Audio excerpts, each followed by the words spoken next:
Hey everyone, this is Effie and I'm back with another card video showing you how I made this card with our new Haute Books stamp set. I'm starting out with a horizontal A2 size card and I'm just going to draw a straight line across the bottom portion of my card. So now I'm just going to get started with stamping my Haute Books along that line that I drew. Now I'm mixing and matching the different books from the set. I'm using the ones with the titles and the ones with the different prints on them, and I'm just mixing and matching, and I'm stamping them in various inks from our Couture Color ink collection. The inks that I'm using are Rose Quartz dye ink, Hollywood Star dye ink, Grand Fuchsia dye ink, Cosmopolitan pink ink, and Crystal Pewter dye ink. I'm also using a rose gold Bangle pigment ink. Now the way that you use this ink, you want to squeeze out a little every time you use it. You don't want to dump the entire re-inker onto the pad because it will dry out.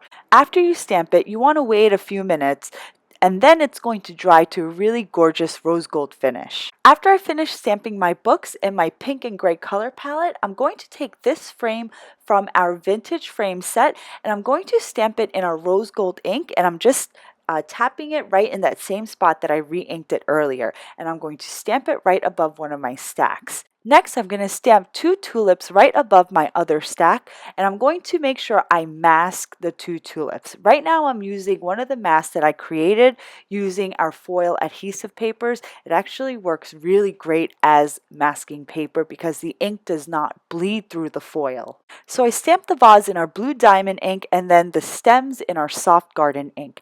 After I finish stamping, I'm going to take the masks off, and then I'm going to take the letter E from our Vogue Alpha Upper set, and I'm just going to stamp that right in our frame. Then I'm going to take the sentiment that comes from the same set and I'm going to stamp it onto my panel using my Misty tool. Then I'm going to just take an eraser and I'm going to erase that pencil line that I drew earlier. Next, I'm going to take two pieces of washi tape and lay it down under my books to help me create a shelf. Before I put down the washi tape, I did prep it. I stuck it onto my skin and then I put it right onto my panel. This is going to help it from ripping that paper when I pull it up later. So next, I'm just going to color in the shelf with a gray zig marker and you get this really nice wood grain appearance.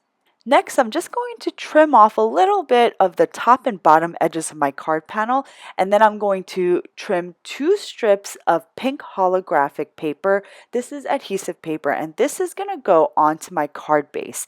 When I adhere it down onto my card base, I'm not going to bring that strip all the way up because I want some of that white card base to show underneath the strip. I started out with an A2 size panel, so I'm using an A2 size top folding card base. For my last step, I'm just going to adhere that panel onto the card base and the card is now complete. I hope you guys enjoyed today's video. I had a lot of fun making this card. It's just so pretty. The trick to making this kind of card is making sure you stick to a really cohesive color palette.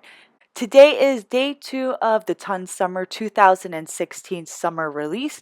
Make sure you stop by the blog and check out all of the inspiration by our amazing design team, and make sure to stop by tomorrow for day 3, and after tomorrow will be our amazing blog hop with super special guests. So thanks for watching and I will see you next time.